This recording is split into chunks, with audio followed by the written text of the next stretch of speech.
Good morning and welcome to this lecture. In our last lecture, I described the different symmetry elements of this octahedral geometry, and as I told you that in another lecture I will discuss or I will illustrate all those different symmetry operations, practically how the different atoms basically moves from one place to another place against each of these symmetry operations. So let us start our discussion. So before that, maybe I can have a very quick recap of our earlier class, earlier lecture. So what it said, so we have these total, if you see that we will have total 48 different symmetry operations for this octahedral geometry. And already we have discussed that we will have C3 proper rotational axis, and this C3 how it passes? It passes through the trigonal planes, two opposite trigonal planes. If you consider here you have B1, here you have B1, B4, B5. So you can imagine, it is very obvious that this plane from this direction, and the lower opposite plane, that is basically B3, B4, B6. You see these two are the two opposite trigonal planes through which this particular axis, C3 axis, is passing. Similarly, you can imagine any other trigonal plane. So as we have said that we have total 4 pairs of this kind of opposite trigonal planes. So that's why we have 4 C3 proper rotational axes. And each C3 rotational axis produces 2 symmetry operations, C3-1 and C3-2. That's why we have total 8 symmetry proper C3 symmetry operations. 6 C2 prime. C2 prime, as we have already discussed, C2 means which is passing through the two opposite edges. So if you consider this one edge, I think it's very clear that B4 and B5 is one edge. So this is the equatorial plane. So you can see that B2, B3, B4, B5, this is the equatorial plane, and B1 and B6 are the axial positions. So if you consider this equatorial plane B2, B3, B4 and B5, and then if you consider in the same plane one C2 axis, you see one C2 axis through this particular plane, okay, and in very similar way. So that means in this plane we are using this B4, B5, this edge, and the opposite edge B2 and B3. Similarly, we can have total, that we have already discussed, total we have 12 edges, so that means 6 pairs of opposite edges. So you take any two opposite pairs. You can take, let's say B3, B4, then you have to consider B2, B5. If you take, let's say this edge, B1, B5. So if you take this edge, B1 and B5, you have to then consider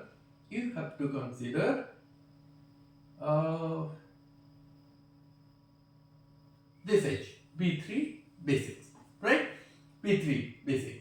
Similarly, if you consider B1, B3, you have B5, B6.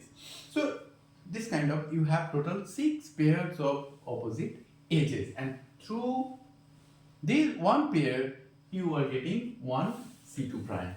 Okay, so total you have 6. C4 through the two opposite vertex, right? So B1, if you consider B1, B6, you get one C4. You can consider, let's say B3 and B5. B3 and B5, these are the two opposite vertex you have. So if you consider an axis through this B3 and B5, this will also represent one C4, and another one if you consider B2 and B4, right? So this is another axis through B4 and B2. You can consider another C4 axis. So total you have 3 C4 axis, and each C4 axis produces two symmetry operations, C4-1 and C4-3. Because C4-2 basically it will generate this particular symmetry axis C2. Okay, so that we don't need to again describe in detail. I already, you know that the point, inversion point A, S4. S4, that is collinear with this C4 or C2, that is collinear. So that means again it passes through the two opposite vertex, and we have three pairs of such opposite vertex. You can have total 3 S4 symmetry axis, and each S4 symmetry axis will produce two symmetry operations, S4-1 and S4-3, because S4-2 will again, it will give you C2 operation, right? So that means we need to consider only S4-1 and S4-3. S4-4 again, it's an identity. Now, so total 6 S4, now 8 S6. 8 S6 means again, now you have to consider this trigonal plane. So we have total 4 pairs of such opposite trigonal plane, and this S6 is collinear with this. If you have already got this C3, then it is very easy to find out S6 also. So S6 is collinear with this C3. It is passing through the two opposite trigonal planes in a very similar way. But remember, here the rotation is C6. That means you have to rotate 60 degree. You have to rotate 60 degree and then reflect through a plane perpendicular to that imaginary axis. But remember, for S6, both the axis C6 and the plane both are imaginary, right? So actually it doesn't exist. But if you make a binary, I mean it's a combination of this C6 and then sigma, you get S6, and that S6 produces some indistinguishable structure. That means it's a symmetry operation, right? Or it's a symmetry element. Now, S6 symmetry improper rotational axis, that basically, so already you know that it can have S6-1, S6-2, S6-3, S6-4, S6-5 and S6-6. So this will produce the identity, and this is going to give you C3, this is going to give you C3-2, and this is going to give you this inversion. Okay, so that means here basically we have only this S6-1 and S6-5. These are the two unique symmetry operations originates from this S6 improper rotational axis. Okay, so each axis produces two symmetry operations, S6-1 and S6-5. You have 4 such pairs, opposite trigonal plane. So you have total 4 such S6. So 4 S6 will give you total 8 S6. You have this sigma h already we have described through each of these equatorial plane. If you just rotate this octahedral geometry, already we have described, you see that these are the two vertex, and if these are the two vertex, you have 1, 2, 3, 4, the equatorial plane. Now, if so you see, just concentrate on this equatorial point. Now, if I rotate a little bit, you see, now it becomes an axial position. So if I now consider these two as axial position, now you see that again you have another 4 equatorial plane positions, right? So in a similar way, all the different pair of vertex, you can make them axial, and the rest of the other 4 point will now in that case will act as your equatorial position. Okay, so each of those vertex will give you through each of these equatorial plane will give you this one sigma h. So you have total 3 such kind of equatorial plane, so they will give you total 3 sigma h. Already we have described this sigma d. What are those sigma d? Now if you imagine such plane, in this case, if you imagine a plane passing through, let's say, the midpoint of this b4 and b5, and similarly b2 and b3 passing through perpendicularly passing through the midpoint of b4 and b5 and b2 and b3, and this plane is containing b1, a, b6, these 3 points. So you just imagine a plane like this. Okay, imagine a plane like this going through perpendicular to this b4, b5, b2, b3.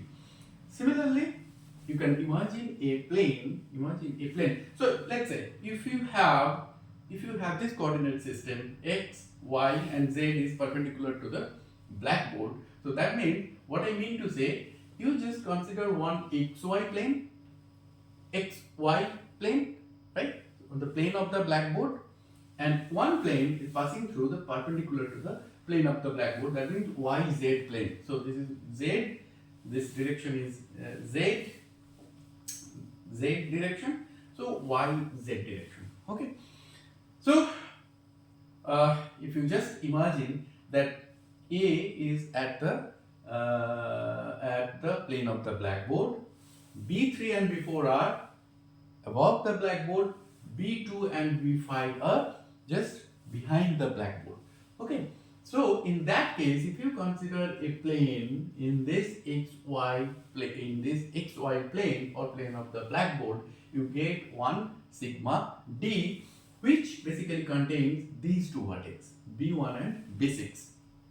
So that means, again, so each two opposite vertex is producing one plane in this plane of this blackboard, and another one is perpendicular to the plane of the blackboard, which is passing through this b3, before the midpoint of this edge, b3 and b4, and b2 and b5, and again it is containing this b1, a, and b6, these points. Okay, so that means these two vertex producing two sigma d's, one is this, another one is this. You have such 3 opposite vertex, so you will have total 6 sigma d. Okay, so this is clear, I think. And as I told you that next day we will discuss the different symmetry operations. Okay. So we have got symmetry elements. Now the symmetry operations. Now start with this C3. So for C3, that means, what I say, we need to find out this opposite trigonal plane. So when you have this, already you have got this opposite trigonal planes. Now let us consider that we are performing C3 operations. So what happens to this structure? So it will produce indistinguishable structure. So that means similar kind of geometry will have. So if I just draw this way,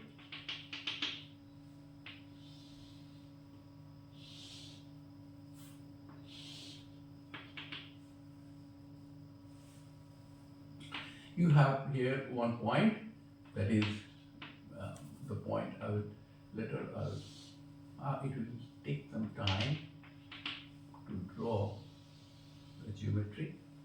This one, here you have A at the very midpoint, and here you have this another point, vertex. So we will draw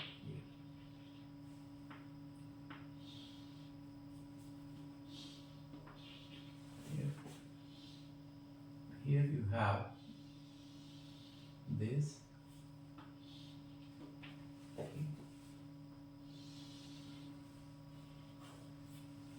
This one, okay, and also this. Okay, so this octahedral. Okay, now you see what I am doing. C3. So when you have I have to join this point also. This point. Okay.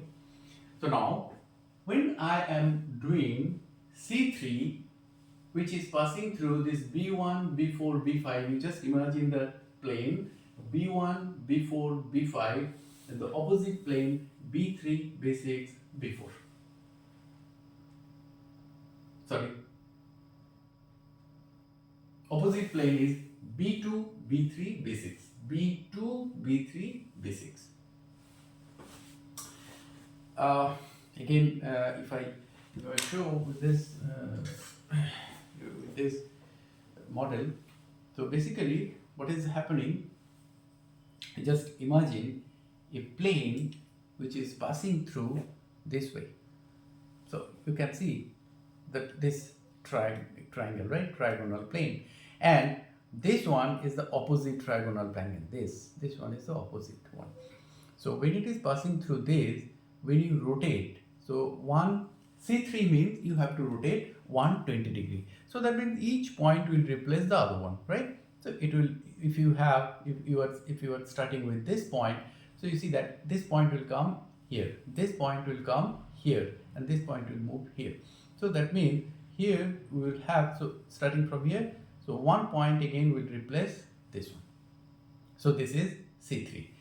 Similarly, these three points are also changing their position. Okay, so if they change their position, okay, so if they change their position, so that means this, let's say we are rotating from this direction, we are rotating clockwise. So if we are rotating clockwise, then this B1, so B1 was here, now it will come at this point, right? So B1 will come here, right? B4 here, and B5, where?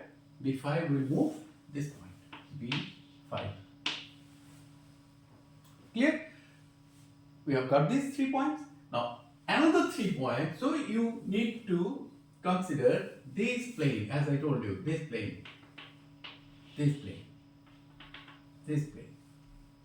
Okay, so this plane will similarly move, that means now B2 will come here, B2 will come here, here you have B3, and this will come, here you have B6, this point is B6. Is that clear? Just imagine the triangles, okay? So this triangle, this face, this trigonal plane, and the opposite one, this B2, B6, B3, this trigonal plane, just at the opposite, lower direction. So it is, you see, this trigonal plane is in the upper half of this equatorial plane, B2, B1, B2, this equatorial plane. This is one equatorial plane. This is one equatorial plane. So this triangle or trigonal plane is at the upper half of this equatorial plane. So obviously the other opposite one will be the lower half of this equatorial plane. So which the lower half means B6, B2, B3. That is the lower half, opposite trigonal plane. So in this way, we will have C3 operation.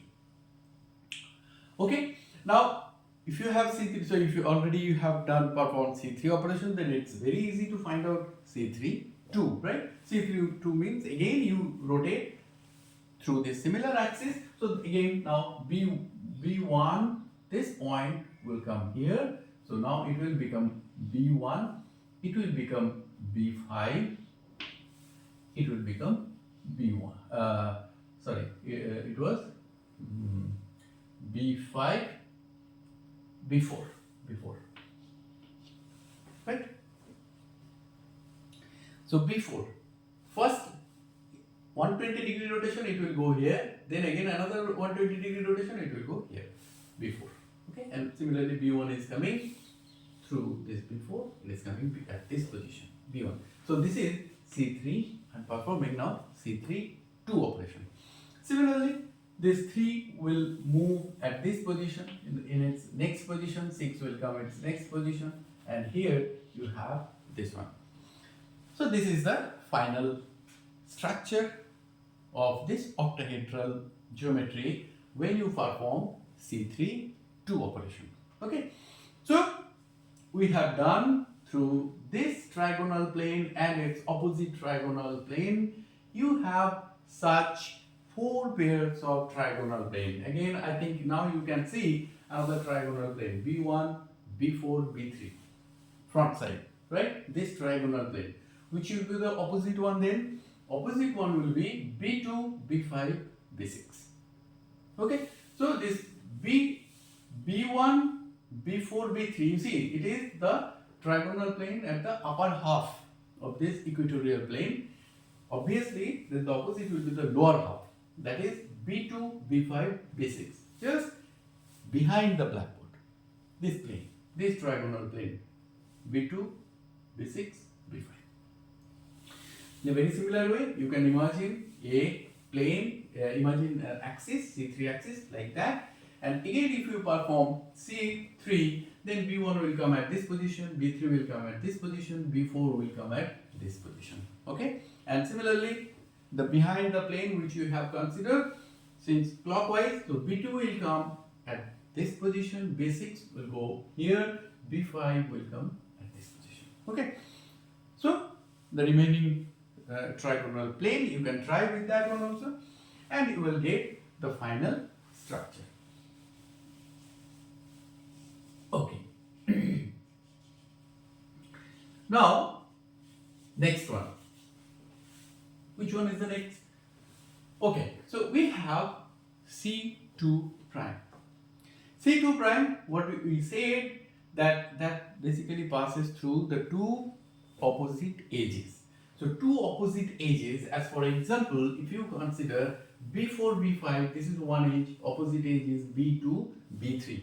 You can imagine this equatorial plane, right? B2, B3, B4, B5. This is equatorial plane. And this axis is passing through that particular plane, right? So, if you perform one C2 prime, what will happen? You just invert. So that means now B1 will come at this position. So you just imagine the structure. Here you have this. Now you are rotating along this axis. So simply it will invert, right? So it will, B6 will go here, B1 will come here. Achha. So these are the actual positions with respect to this equatorial plane. Now what about these atoms, the equatorial atoms? Again they will exchange their position. B2 and B3, and similarly B4 and B5. So now I think it's clear. This, and here you have B5, here you have B4, right? So I think now you can imagine in this way you can imagine this C2 prime proper rotational axis, and what we said, we have such 6 C2 prime, and each will pass through the opposite edges. So you can imagine, let's say again another C2 prime, B3 B4, it is passing through B3 B4 and B2 B5. Okay, and in that case, if you make a clockwise rotation, let's say from this direction, clockwise rotation, again it will invert. So B1 will come at this position, B6 will come go at this position, but now in the equatorial plane, B3 and B4 will exchange their position, and B2 and B5 will exchange their position. Clear? So in a very similar way, you just imagine any two such edge. You can imagine B1, B4, and then the opposite edge is B2, B6. Okay, you can imagine this way also.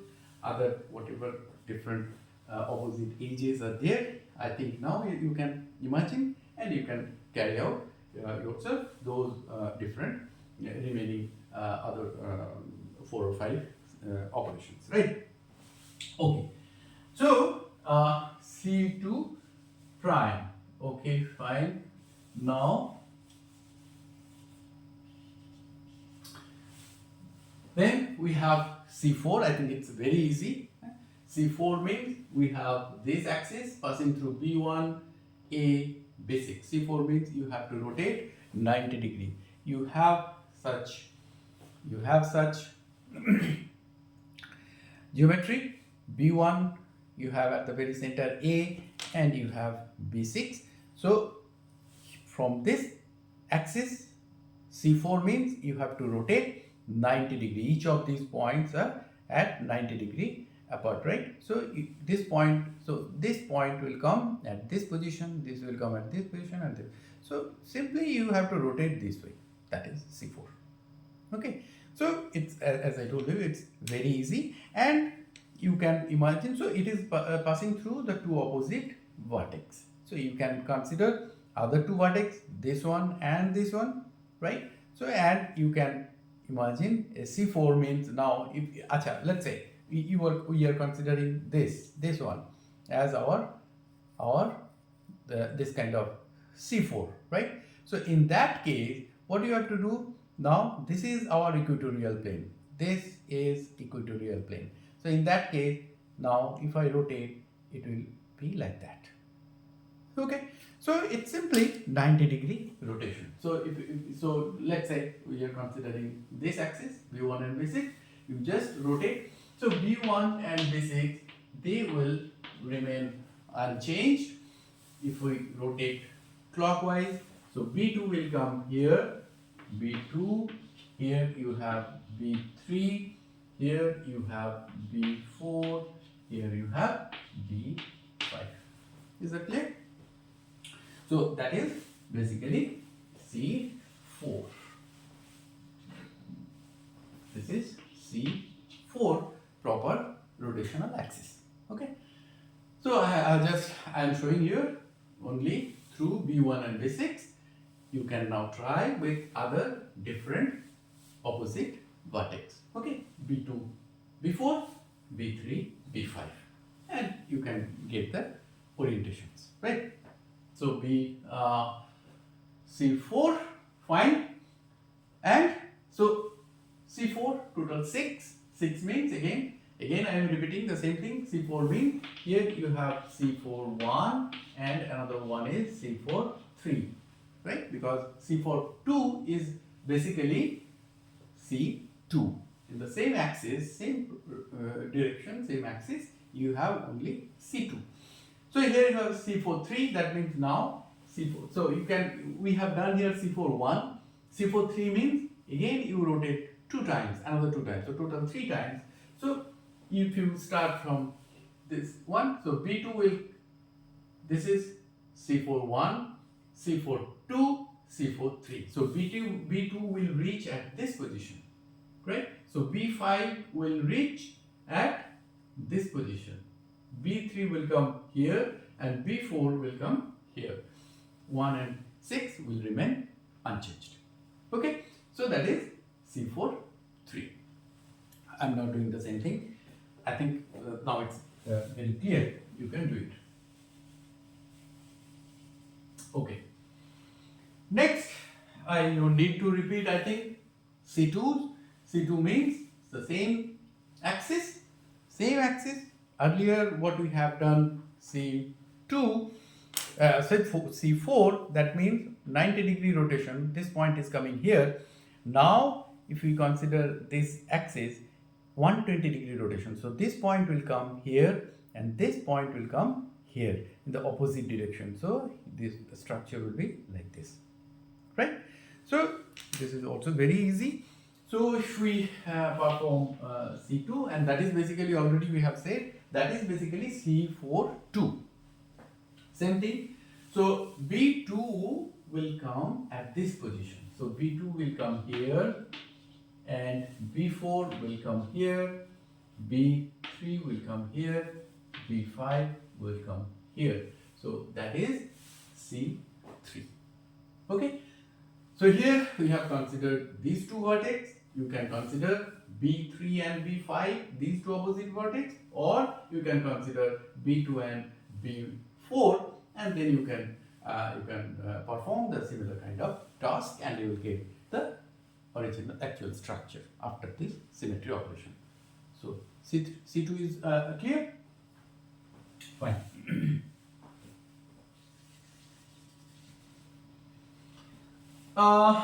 Okay, so um, uh, we okay. Let's in the list we have inversion point. So inversion point, as already we have discussed, at this point, at this the central atom of this octahedral geometry, we have this inversion point. So what will happen?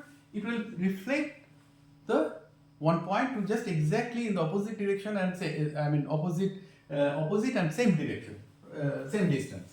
So B1 will come here, B6 will go here. Similarly, oh, it's already done. So this will be the symmetry after the symmetry operation of inversion. This will be the structure for this octahedral geometry. Okay. Okay, then S4. S4.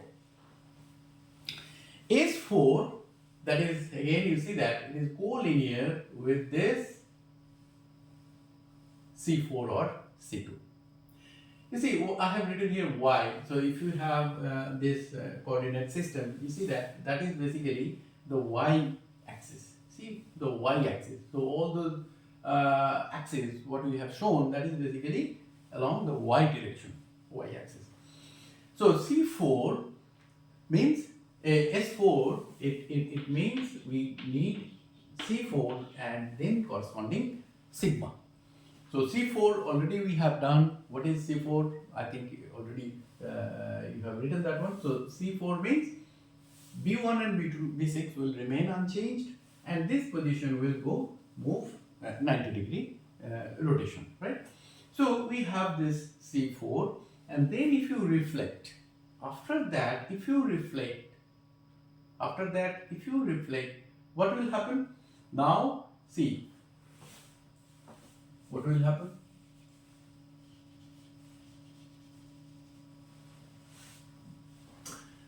C4 already we have done. Now another step you have to another step you have to complete, that is reflection through a sigma plane which is perpendicular to this C4 axis. So what will happen? 90 degree rotation. So 90 degree rotation means B2 will come here. So here you have B2, here you have B3, here you have B4, here you have B5. 90 degree rotation.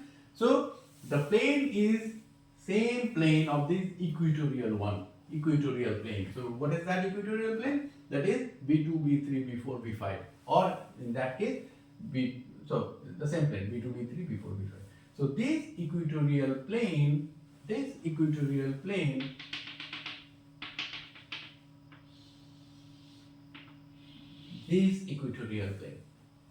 Now you just imagine one plane. So what will happen? Then B1 will be reflected to B6 and B6 will be reflected to B1 as I have written here.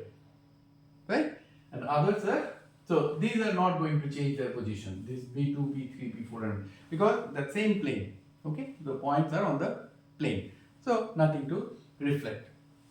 So that is the symmetry operation is for 1. So that is basically S for 1. Right?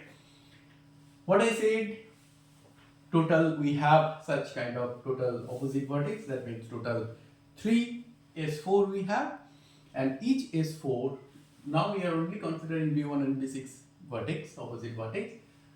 We are not considering the other two vertex. You can do it, B2, B4, B3, B5, through this you can also try. Now for these axes B1 and B6, through this axis we have performed C4 and then a plane, we have got this structure. Another operation already we have discussed, another operation is S4, 3. So that means what you have to do, so similar kind of things you have to do it 3 times. Okay, so if you do it so if you do it S4, 2, let's see what is happening. S4, 2, that means C4 you do it 2 times, that is basically C2 already you have done. So that means basically it is C2. Again sigma is 2 times. Sigma is 2 times means one reflection and then again it is coming back to its original position. So that means ultimately C42 is nothing but, it is again basically, it is C2. Nothing but C2. Okay, the same C2. So we don't need to consider. We have to consider S43, that is a unique operation as I told you. So S43 means now if we start from here, so that means you have to do S43, SC43. So it will come C41, C42, C43. So B2 will come here, B2 will come here, B5, here you have B5, here you have B3, here you have B4.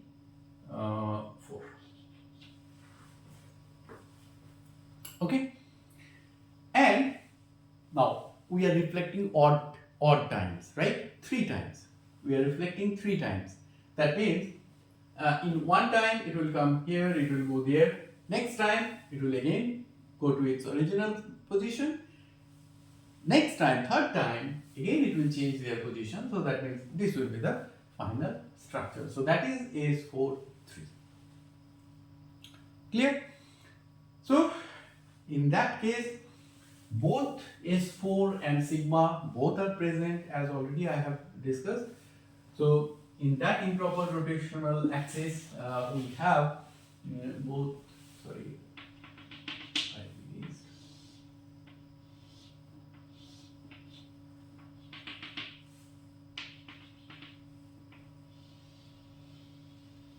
Okay.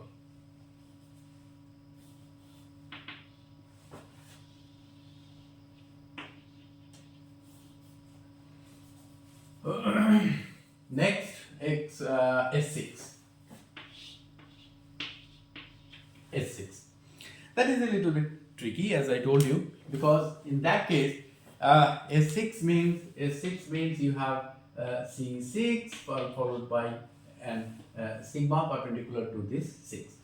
But in that case, already you have described that there is neither C6 nor that kind of sigma. But we have to imagine some imaginary axis or imaginary symmetry operations through this C6 axis.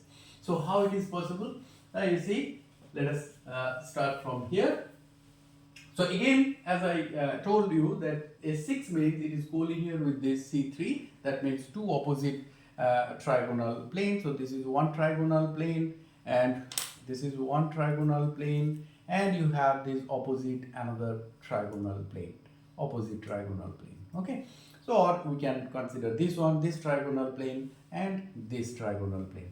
Anyway, so we have total this way 4 pairs of trigonal plane, and through this trigonal plane we have to consider C6. C6 means 60-degree rotation. When we perform 120-degree rotation through any triangle, equilateral triangle, so the points they exchange their position. That is fine. But when you rotate 60 degree, that means this point will come just at the midpoint of these 2 points, right? Here, like here, it will come at this position. You just tip of this pencil. So for this triangle, when I rotate 60 degree, this point will come here at this point will come at this position, this point will go this position, right? So actually you see that that's why it is totally distinguishable, because here you don't have any point, such point, right? Any vertex, you don't have any vertex. So when you rotate 60 degree, it looks like that. It looks like that, 60 degree. See, we are starting from here, you can see this triangle, right? You can see this triangle and this opposite triangle, this one. When you rotate 120 degree, this comes here, but when you rotate 60 degree, it becomes like that. It becomes like that. Okay? So we have to rotate this way 60 degree. This is our axis. This is our axis. This is our axis through this equilateral triangle. Equilateral triangle. So when we rotate 60 degree, perpendicular plane through perpendicular plane with this axis, you have to now imagine That means you have this axis here, we have to imagine a plane like that. Here, we have to imagine a plane here. Okay, so both are imaginary. You don't have any C6, you don't have any plane here. Okay, but you have to imagine.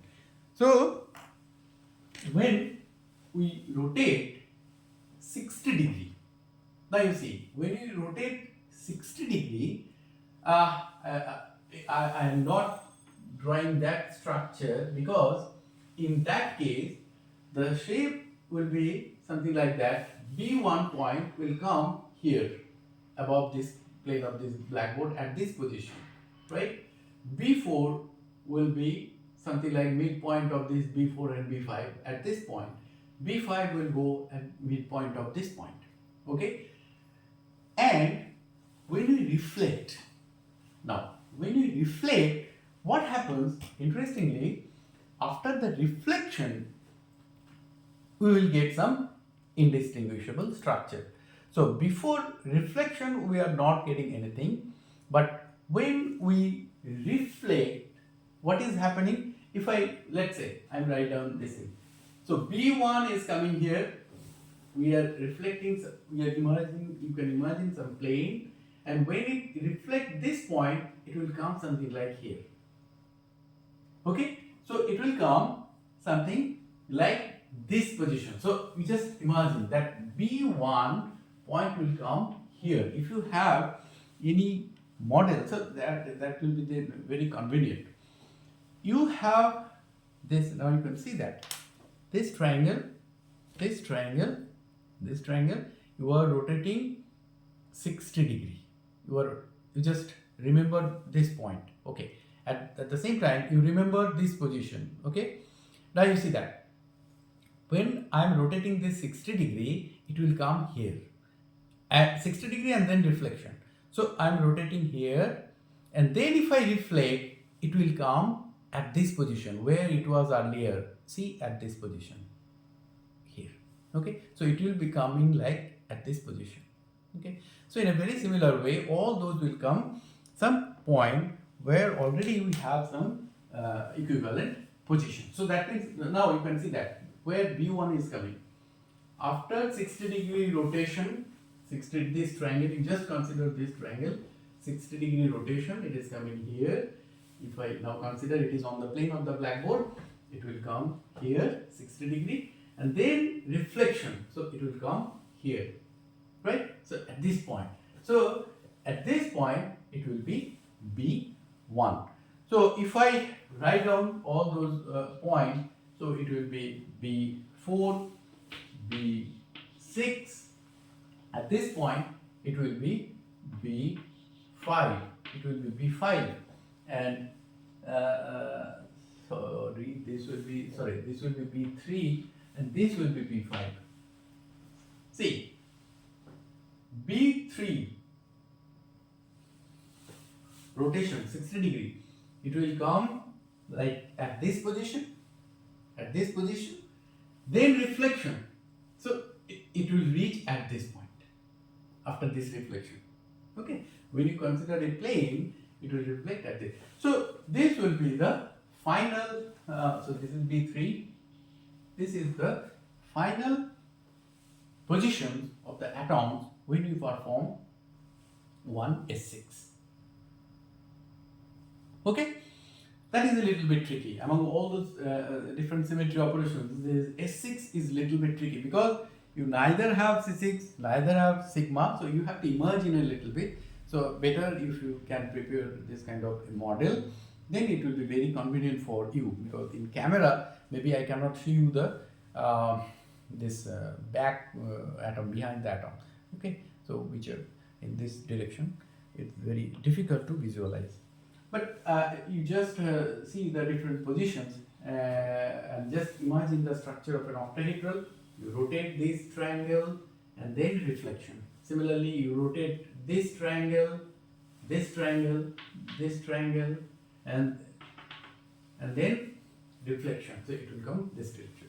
So this will be the final form of this S6. Now S6 can produce, already we know that S61, S62, if you perform all those S64, S65, S66, right? S66 is basically identity. S64, that is basically C32. If you remember, already we have done that. S62, that is C3, and this S63, that will be the inversion. Okay, so it's, see, ultimately we have this S61, finally this S65. These are the two unique S6 operations we have, S61 and S65. So if it's S61, then what will be the S65? It's very easy. See, we are starting from here. So S65 means C65, right? C65. So C65 means B1 in one rotation, 60 degree, it will come here. Next turn, it will come here. So C1, C2, C3, C4, C5. That means in between B1 and B5. So B1 will come in between B1 and B5. Okay, so this triangle, if you consider, it will come at this point, B1. Okay, similarly, B5 will come here, midpoint of B4 and B5. And B4 will come in the midpoint of B1 and B4. And then you reflect. Okay, so ultimately, if I draw the, if I write down the different the positions of those B1, B4, it will be B6, B5. Here you have B6, and here you have B2, and here you have B3. These will be the points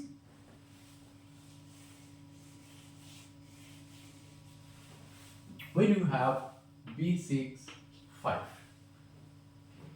When you have B6, 5. So B1, it was earlier axial position, now it is becoming some equatorial point. See, B1 is becoming some equatorial point. Similarly, B6 was some axial point, now it is becoming equatorial point. And you can see that B3 was here in the equatorial position. After that X5, it is now becoming axial point, and similarly B5. Okay, so similarly B5 was here, now it is coming at this position. Okay, so that is S6, 5. Clear?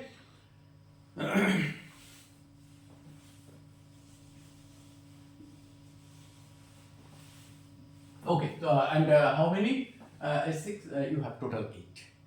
So basically you have total 4 pairs of trigonal planes, 4 pairs of trigonal planes. So each opposite pair will produce this kind of S6 axis, and each of these S6 axis will give you 2 symmetry operations, S61, S65. Okay. So I have only shown along this axis. Then we are left with this sigma d, because the sigma h already we have so many times we have explained. So that is basically, you see that if you imagine this equatorial plane, B2, B3, B4, B5, that is one equatorial plane. Similarly, you can imagine other equatorial plane, like from here if you see B1, B4, B6, B2. Can you see that plane? Equatorial plane. And in that case, B3 and B5 now becomes axial position. Okay. So if you consider this is an equatorial plane, B1, B4, B6, B2. And in a very similar way, you can imagine the other plane like B1, B3, B6, B5. Okay, so in that case, B2 and B4 will now become your axial position. Okay, so this will be your equatorial plane, B2, B4 will become axial. So through each of these three equatorial planes, you can have one sigma h. So in this way, you have total 3 sigma h. Now sigma d. See, sigma d, already as I told you that sigma d means we have a plane which bisect two C2 axes. And what are those C2 axes? You can see that one C2 axis is passing through B1 and B6. That means through each of these opposite vertex. Similarly through B3 and B5. Okay, let's say we have B5, we have B3. So through these two vertex, you have one such C2 axis. Okay, one such C2 axis. Another C2 axis you imagine through B2 and B4, these two opposite vertex, right? B2 and B4. So that means, let's say, all are equatorial positions. All are equatorial positions. You can see that. So let's say B4, and here you have, let's say at this point you have B2. Okay, B2. So these are all the equatorial positions. These equatorial positions. Okay. So through B3 and B5, you have this one C2, and here you have another C2. So imagine this is equatorial, some equatorial plane, right? Equatorial plane. So now you have to imagine a plane in this way. In this way means you just imagine a plane in YZ plane. So perpendicular to the plane of the blackboard. That means it is passing through this B1 and B6 and at the midpoint of B3 and B4. And similarly, it is passing through B2 and B5, midpoint of this edge. You just imagine these two edges, B3, B4, B2, B5. Okay? So, you imagine a plane which is the z-axis, right? Through this z-axis, or you just have a plane, if you consider a plane, it is basically some YZ plane. So that means we can consider a plane like that, which is passing through, which is just bisecting these two C2s, this C2 and this C2. Okay, that is clear. So that is YZ plane. Another plane. So you see, here you have B1, here you have B6. That means we are considering B1 and B6, these two vertex.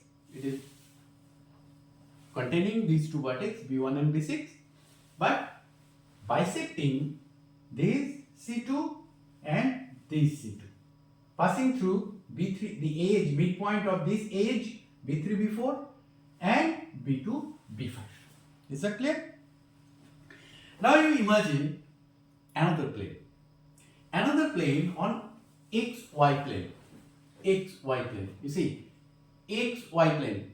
You can get this picture, right? So here basically B3 and B4 are above the plane, B2 and B5 are behind the plane, perpendicular to this blackboard.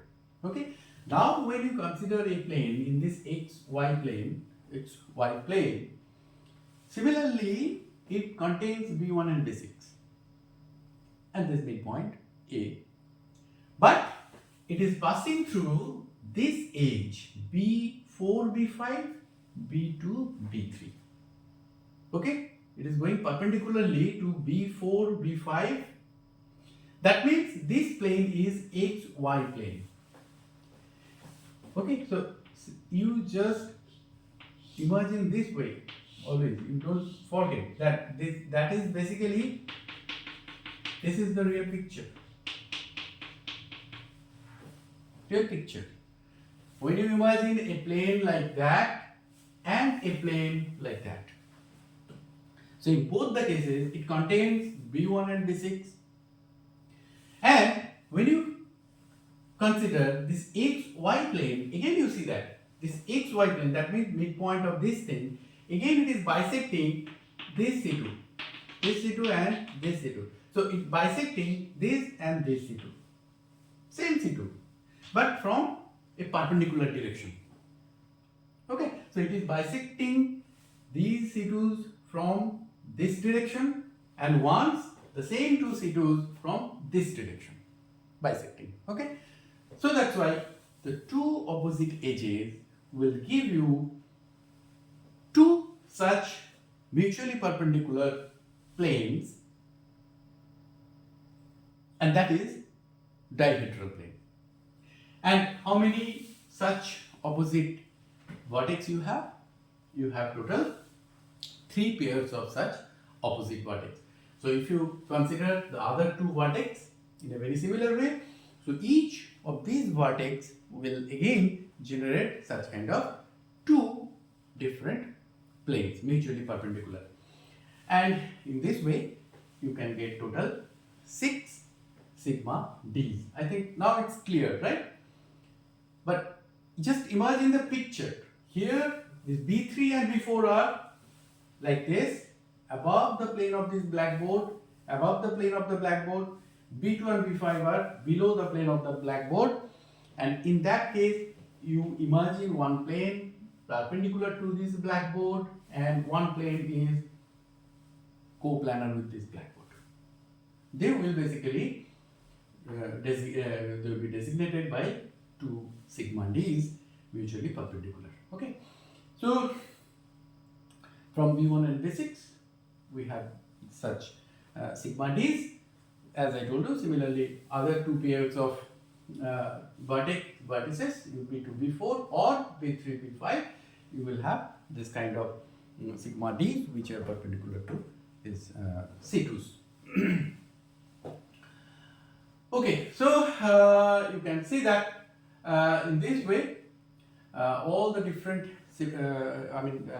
my last lecture I already described how to find the different symmetry elements, and in this lecture I have described the real applications, means after the symmetry operations how the atoms move their positions, and total number of all the symmetry operations we have performed. And hope this video will also be very helpful for you. And okay, so for this up to this point, have a nice day. Bye.